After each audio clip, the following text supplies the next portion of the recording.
Thank you. Hi everyone. My name is Laura, and I'm from the University of Limerick with my thesis on the application of near-infrared spectroscopy to measure the composition of Mare's colostrum and milk. So, for my introduction, colostrum and milk are the primary source of nutrients and energy at the beginning of a foal's life, with compositional values of protein, fat, carbohydrates, vitamins, minerals, and water. Studies have found that the composition of milk and colostrum is modified depending on the nutritional intake of the mare before and after birth. One of the most important fractions of milk is protein, which is made of whey, casein, and non-protein nitrogen. The whey portion is the immunoglobulin portion of the protein, which are the natural antibodies needed for the foal's immune system. Both the whey and casein make up the true protein, where the non-protein nitrogen, these are compounds that contain nitrogen in their makeup but are not protein. And both true protein and non-protein nitrogen make up total protein. Knowledge of the composition of colostrum milk is important to ensure that the neonate gets a sufficient quality of nutrients for optimal health and development. Foals are born with an immunodeficiency where they are unable to produce their own immunoglobulins for immune protection. This is because there is no transfer of antibodies through the placenta. Therefore, the passive transfer of proteins through colostrum is essential for the short-term and long-term health and immunity of the foal. So, near-infrared spectroscopy is an analytical technique used to examine the composition of complex materials using an emission of light onto a spectra. It measures multiple elements of the one sample from a single scan and is an indirect method, meaning it relies on being calibrated by lab-collected results. NIR is in the wavelength region of 780 to 2,500 nanometers, as highlighted in the top right picture. To put this into perspective of size, it is about 1/1,000,000th the size of a large raindrop. So NIRS, it measures the absorption of light through the material. The light emission carries the energy, which energizes the hydrogen bonds and creates vibrations in the molecules of the sample, such as the protein hydrogen bond highlighted on the right-hand side. These vibrational differences describe the molecule based on the absorption level. So, why use near-infrared spectroscopy? It is a non-destructive, cost-effective, and efficient method for analyzing milk. So you can collect milk and put it into the NIR machine without any need for preparation or addition of chemicals. And once the machine is calibrated, it can receive results within 1 minute rather than 1 to 2 days through wet chemistry methods. It provides a rapid analysis of both the multiple components, such as determining protein, fat, lactose, and water concentration from a single scan. These traits makes it favorable and able to be used outside of a laboratory environment, which progressed to the creation of portable instruments for such field work. It is currently a popular technique in agriculture for the analysis of bovine milk, forage, and feed, but the use of NIRS to determine the composition for mare's colostrum and milk has not been yet examined, making this thesis the first study completed in this area. Therefore, the objectives of the study are firstly to examine the feasibility of near-infrared spectroscopy to accurately measure the concentration of organic constituents and pH in mare's colostrum and milk. Secondly, to measure the actual concentration of total protein, true protein, non-protein nitrogen, and pH. The third objective is to develop calibration models to measure these constituents in both colostrum and milk using NIRS. And finally, the fourth objective was to validate all calibration models using an independent sample set. So for my materials and methods, a total of 47 colostrum and 53 milk samples were collected for this study from thoroughbred and foster mares between the ages of 5 to 20. Each sample was scanned in NIRS transmittance mode using the FOSS instrument pictured to the right-hand side. There was approximately 1 milliliter of milk added into the gold refractor slurry cup and placed into the instrument and scanned in a wavelength range of 1,100 to 2,500 nanometers. This was determined the optimal wavelength of protein analysis from previous studies completed on donkey and bovine milk.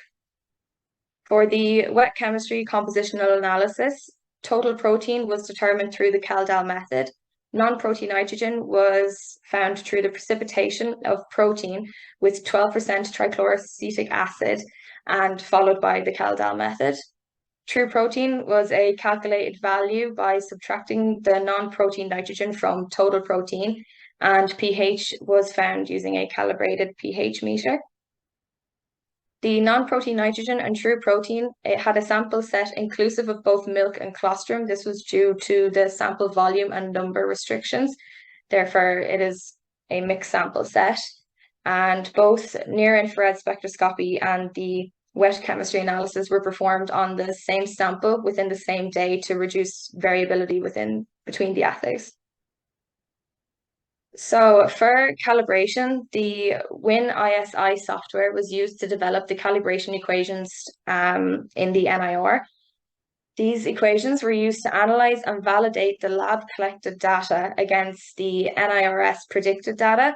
This is to see if the NIR is able to predict the values of milk and colostrum accurately. The regression model used was modified partial least square, and chemometrics is applied to each sample for spectral preprocessing. The spectral preprocessing techniques are used to normalize and smooth the absorbance bands reflected on the spectrum, which is seen below. So, for instance, the spectrum seen below is from a milk sample from this study with wavelength along the x-axis.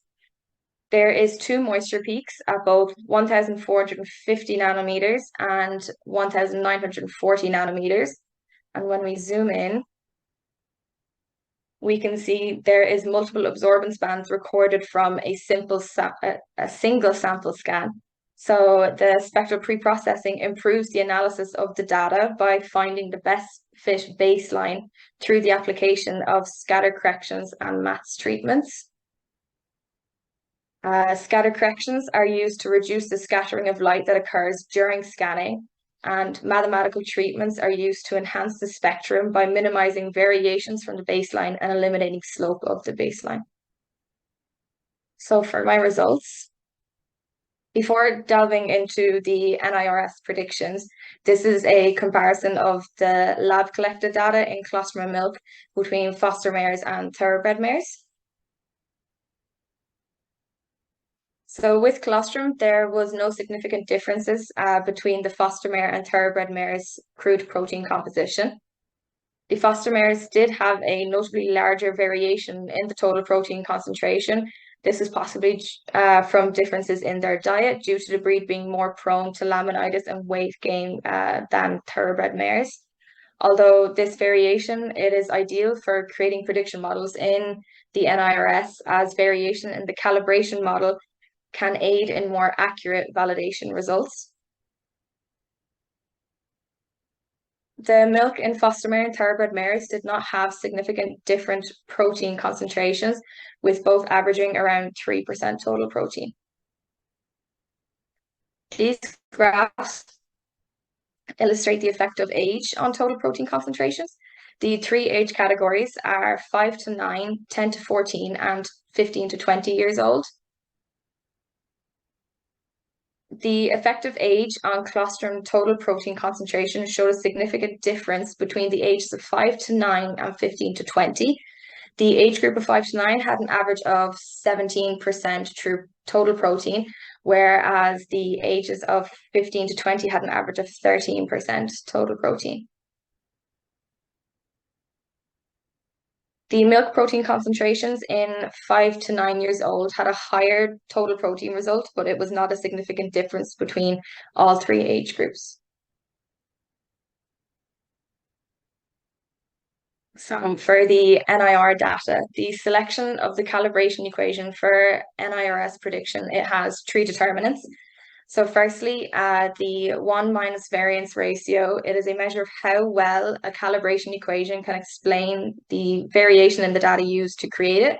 So variance is a measurement of how far each result is from the data set. Each result in the data set is from the mean.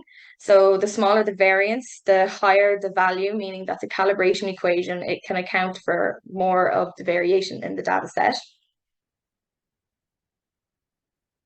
With this in mind, the closer to 1, the better the prediction. Therefore, these values demonstrate that greater than 90% of the variance is explained by the calibrated equation.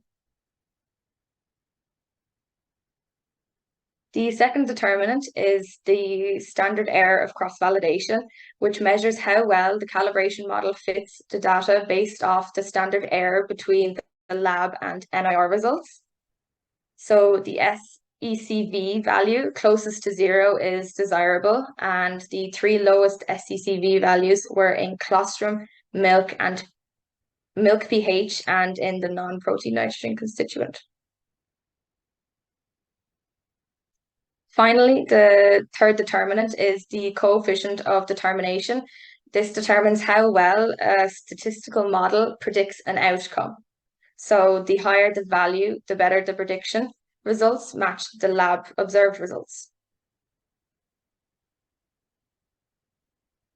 So based on the table in the top right, all of the equations predicted as acceptable and useful for validation except for milk pH.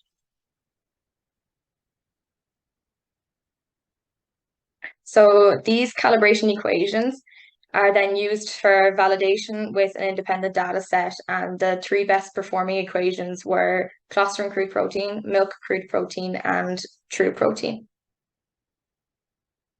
So the results from now on are where the calibration equations that we just saw, they're used on a new independent data set for validation. So this is to validate the equation is successful to predict different samples.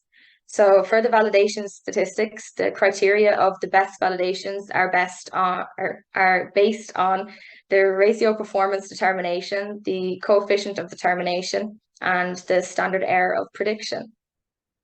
The RPD is an indicator of the reliability of the prediction model. So colostrum crude protein had an RPD of greater than 3, indicating an excellent prediction model and can be used for screening in lab settings. And the colostrum pH had an RPD value between 2 and 3, deeming it good and useful for monitoring. The R squared is the degree of the relationship between the observed values and predicted values. So the higher the value, the better the prediction, therefore indicating a strong association between observed and predicted results. And both colostrum crude protein and colostrum pH had high values for the R squared. So these graphs show the correlation between the lab observed and NIRS predicted results in colostrum crude protein on the left and colostrum pH on the right. Both these graphs show a good relationship between the observed and predicted values, with the data points on the graph in close proximity to the line of best fit. This indicates a strong association between the observed and predicted values and a successful prediction by the NIRS. Onto the milk crude protein and true protein. These predicted less successful in both the RPD and R squared values. The RPD values for both organic constituents indicated an improvement is needed in the calibration equation and to be deemed useful for screening. The R squared results also indicated that the predictions are acceptable and useful, but not successful enough for laboratory and field use, with values being between 0.5 and 0.8.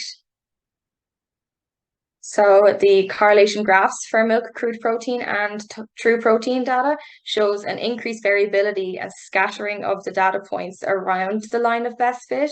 So ideally, we want the data points to have less variation around the trend line, with the points situated closer to the line for a more successful NIRS prediction.